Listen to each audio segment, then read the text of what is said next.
Hey, and welcome back to my YouTube channel. My name is Alison and I am the founder and the senior children's worker at the Urban Family. Today I want to talk about my experience during lockdown. I still am in lockdown, hence the hair, I have to say. My hair grows to a certain length and then grows out. I don't know what that's about, but no matter what I do to it at the moment, it's just doing this, and it's quite humid here, so I think it's growing as I speak. Anyway, let me stop playing with it because it makes it worse. So we went into lockdown, I think the country went into lockdown on the 23rd of March and it's now the 17th of July. I personally went into lockdown on the 17th of March. I haven't been out anywhere particularly since then, and I won't be going out until August. I'm on the shielding list, and so I'm stuck here at home, and that's not any hardship to me. My husband and I love being at home, so it's not a problem. But one thing that I really want to talk about is what we did for the children that we connect with during lockdown. And it's not been perfect, it's not been brilliant, but we've seen a lot of success. And, to begin with, I was really, really struggling, and I took a week from when I knew lockdown was coming, and when I went into lockdown, I took a week to really sort of seek God and sort things out. And for me, I kind of felt like I was doing nothing during that week, but it was a lot of what are we going to do? And I'm not going to lie, I didn't have a big game plan when lockdown came in. I only knew that I was going to do something. And the something that I planned to do was to read some of this book. So you can get this from the Scripture Union. It's available on Amazon and Eden Bookshop.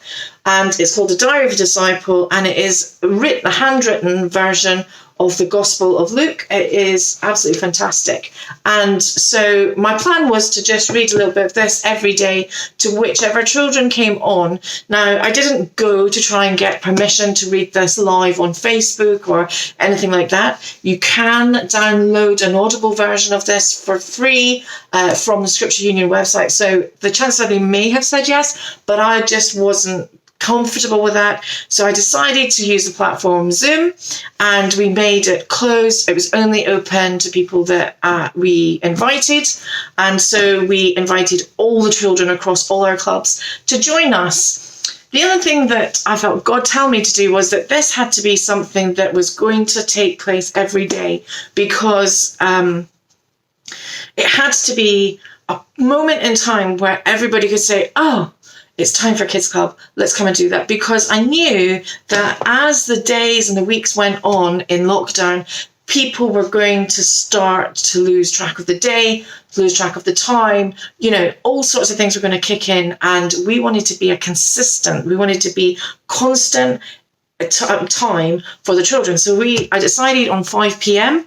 I felt that was quite a good time. They would have done any schoolwork that they had. They could have done that during the day, and it would be time where their mum or dad could maybe put them with the computer and they could go off and prepare dinner, and it would just give them a little bit of a break. And initially I thought it was going to last for 20-30 minutes, but we tend to do 50 minutes now. So it's gone really, really well. So as I say, I started out thinking that I was going to just read a little bit of a story to them, but I was also thinking, what other books? Because it's not going to take me long to read this if I'm reading a chapter a day, and we're in lockdown for a month, which is what I thought we would be initially, but here we are, 4 months later. So today, the 17th of July, we're actually celebrating 95 lockdown Bible study sessions. And because we did it at 5, I called it live at 5 because I was live, the kids were live, and it was 5 p.m. So it just made sense. And it's gone through many transformations in the last 95 days. We didn't do it on a Sunday. We did have one day off, so it was only 6 days a week. And we took the May bank holidays off. We didn't take Easter off at all. We ploughed right through Easter because that was the very early stages of lockdown. And as we've progressed, we have lost a few children. They've kind of stopped coming, and some children have gone back to school, and they're quite busy now with going back to school, and it is hard. And we just decided that we would keep reviewing it. We made a video weekly to post on our Facebook page, but that took so much time. I mean, I really admire people that do videos, and good quality videos. Ours were not good quality, but do videos and good quality ones, because there's a lot goes into that. There's the planning of it, there's the preparation of having everything that you need, there's the editing of it, and then posting it. And I just felt we had no interaction with our children that way. We were having nobody comment on the videos, we were having nobody respond to the competitions. So I just felt that it was a lot of time that we were spending doing this, and we were seeing zero fruit from it. So I also was making news sheet to go with each of those and send that out to all the kids, and I was hearing nothing back at all. So I kind of, exhaustion kicked in, because I'm doing daily sessions live at 5. And then I'm preparing all this, and they also had their own news sheet, the Live at 5, where they had an activity to do every single day. And whilst you might think, well, but that's not much, only 6 things, and you could just give them 6 pages to colour in, I just felt that it had to be more than that. So we had a craft activity that they could make on, and we called it Make It Monday. So they would make something on a Monday. But we were trying to find things that they could make that involved not spending much money and not going out to get resources. So I had to come up with things that they potentially had in the house. And so that took a phenomenal amount of time just to search that and find that. And so some things we were able to send out to them. If it wasn't too big and bulky, we could send some things out. And I did that. I mean, we made resource bags at the beginning where they got glue sticks, they got Easter craft activities, so everything they needed for an Easter craft. But then the Make It Monday really evolved from the Easter crafts. And so that was done with things that we would find lying around the house. So we made salt dough ornaments, we made snake bubbles recently. We make anything out of a toilet roll. We have made paper windmills. We've made straws and blue football.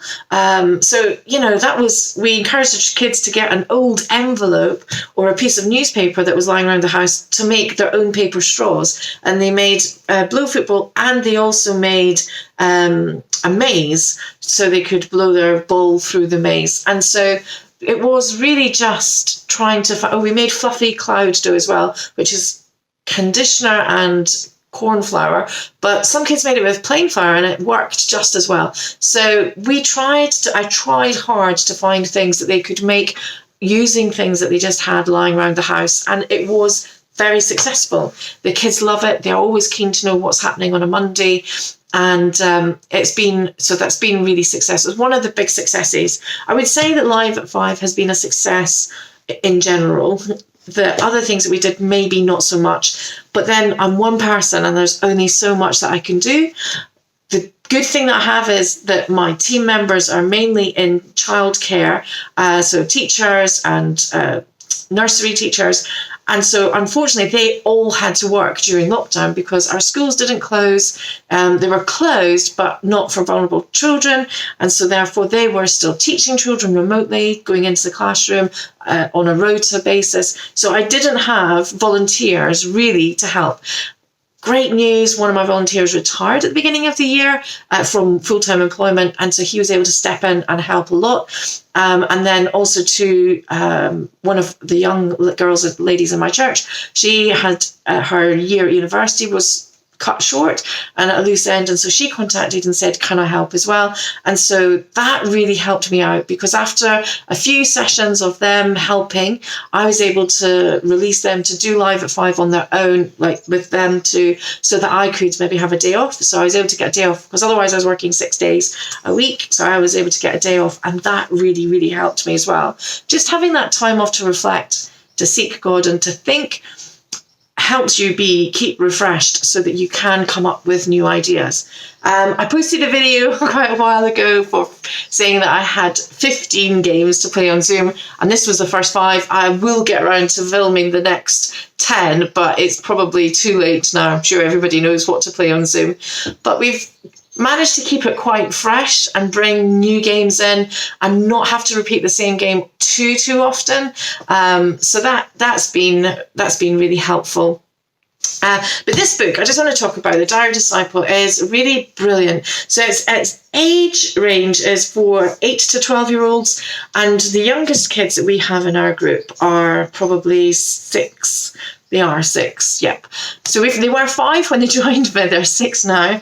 And even they have enjoyed reading this. And I would say that the biggest transformation I've seen is that at the beginning of lockdown, I was reading this story to them. We gave them a copy of this book as well. So we bought copies and sent them out to them. And anybody who subsequently joined, we posted out books to them so that they all have their own copy. And we read the book aloud, and they followed along. And over a few weeks, then, one of the older girls, who's 11, said, could I read one day? So I was like, yeah. I didn't want them to feel like this was school and that they had to read, that I was forcing them to read. Because I know not everybody's confident. I'm not particularly confident reading aloud. I hate reading in public. And I didn't want them to feel uncomfortable. I wanted them to feel safe and it be a place that they could come and have fun. And so as soon as one child asked to read, then of course everybody was like, well, can I read? And so we've gone through phases of the kids reading and then us reading. But now towards the end, we know we're finishing now. This is our last week.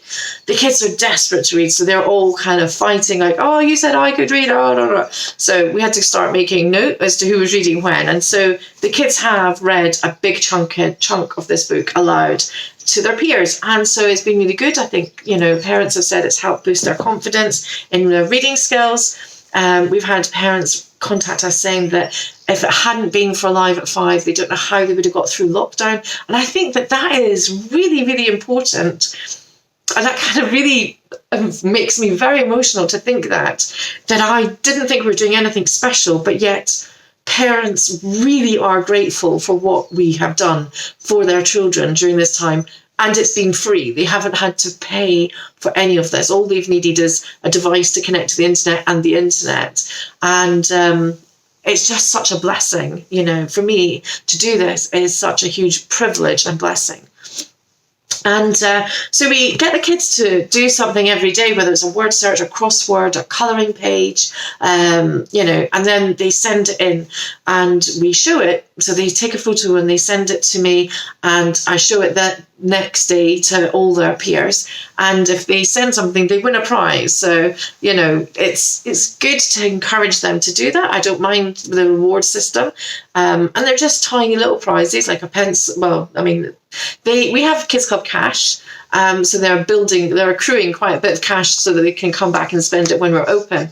But, it would be the equivalent of like a pencil or, 10p sweet or something. That's the kind of prize that they would be winning for completing their work. So it's not like a mega prize. But obviously, the more you participate, the richer you become.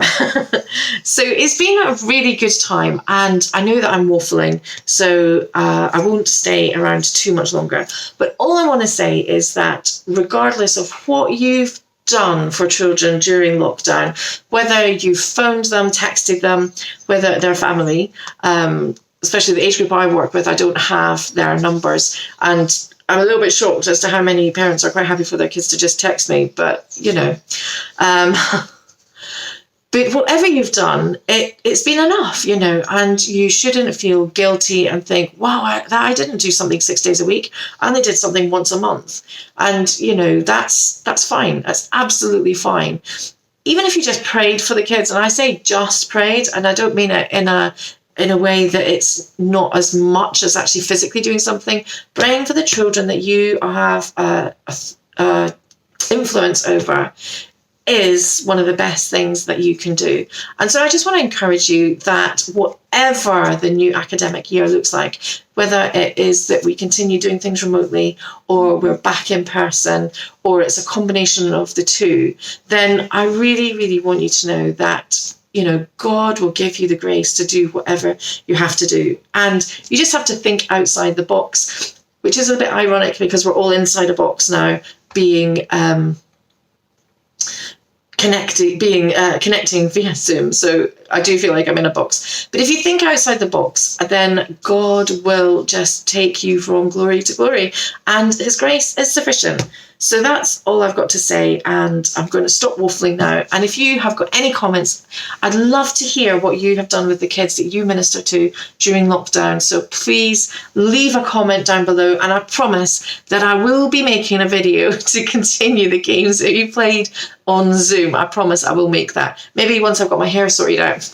Okay then, take care. Bye-bye.